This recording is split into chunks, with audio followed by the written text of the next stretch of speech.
أيتها الأخوات، أيها الإخوة، أن أقول وبكل فخر واطمئنان بأن حزب جبهة التحرير الوطني لم يكن في يوم من الأيام أكثر قوة وأشد صلابة وأكثر لحمة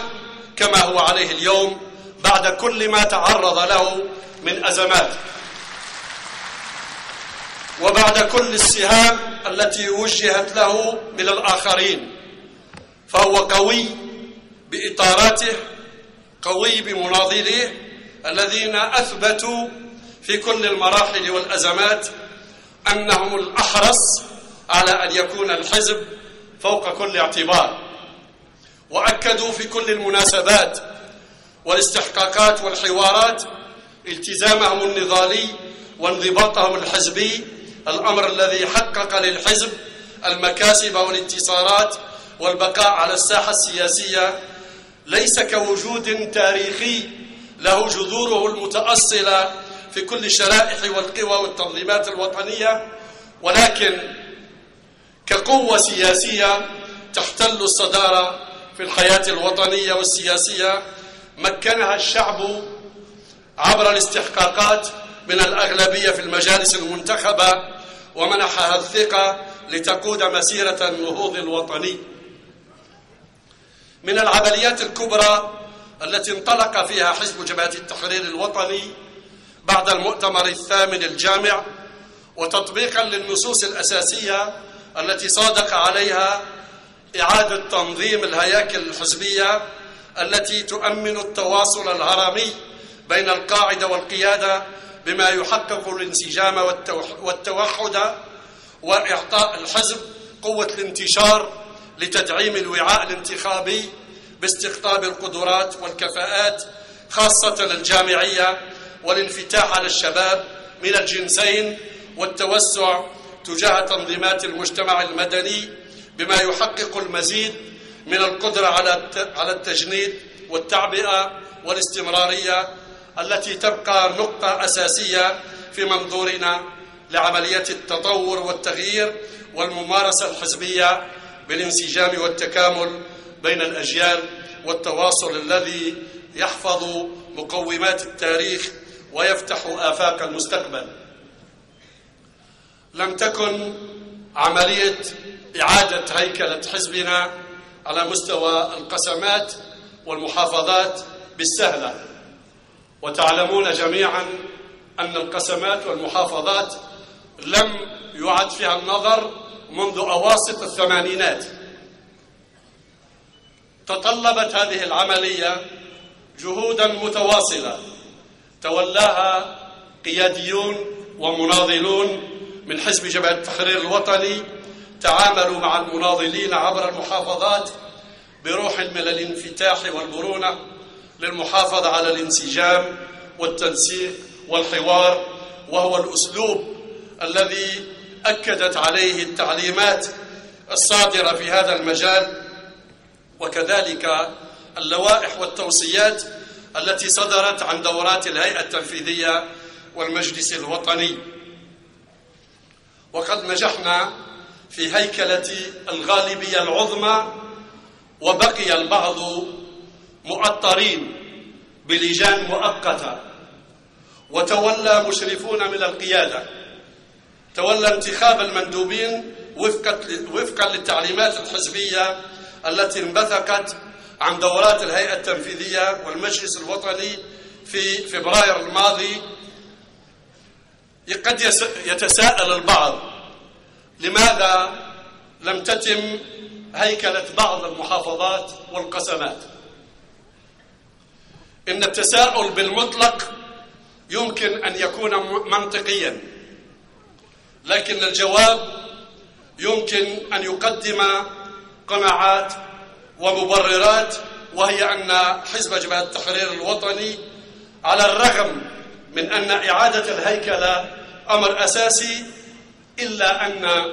تراكمات الماضي،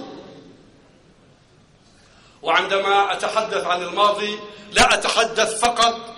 عن السنوات التي عرف فيها حزبنا أزمة حادة، وإنما أتحدث عن السنوات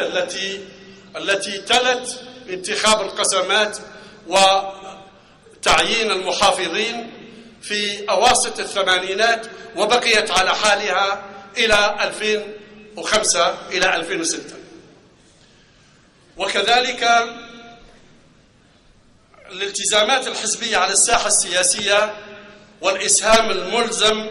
في الاستحقاقات الوطنية والتي كانت متلاحقة، والمسؤولية التي شرفنا بها رئيس الجمهورية بالتواجد على رأس السلطة التنفيذية، إضافة إلى التواجد الحزبي في كل المناسبات الوطنية والقومية، جعل هذه العملية تأخذ الوقت الطويل. إلا أننا وفي كل الأحوال عاش حزبنا خلال ال5 سنوات الماضية حراكا سياسيا فاعلا. وإذا كان يحلو للبعض أن يطلق العنان لمخيلته أن ترى الحزب في حالة صراع أو تصدع، فإنني أقول بأن حزبنا كان في حالة حوار متواصل ومستمر بين مناضليه وقياداته المحلية والمركزية للبحث عن الأفضل والأحسن والأقوم من أجل أن يكون الحزب في مواقعه المتقدمة دائما في المسيرة الوطنية، وأن يكون فاعلا ومؤثرا في الحياة السياسية، وقوة اقتراح ومبادرة في تحقيق الحياة الحرة الكريمة للمواطن والازدهار للوطن. لقد كان ذلك الحراك الملتزم بالقواعد الحزبية مجالا لأن يطرح البعض الكثير من التكهنات التي هي في الحقيقة أمنيات لأن يرموا بهذا العملاق في زنزانة الأرشيف. أيتها الأخوات، أيها الإخوة، لقد قلت بأنه كانت أمامنا ملفات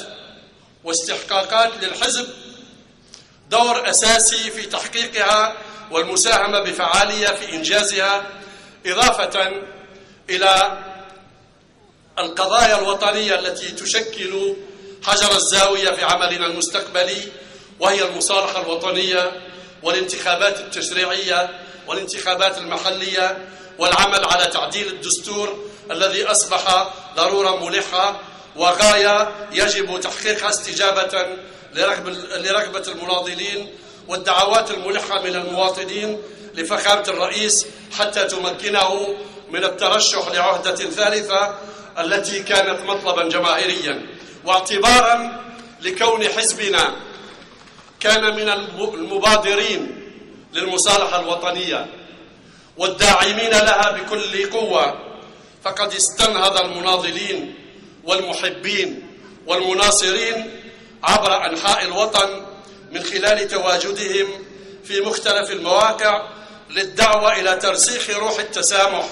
والإخاء للتمكين للمصالحة الوطنية التي ارتضاها الشعب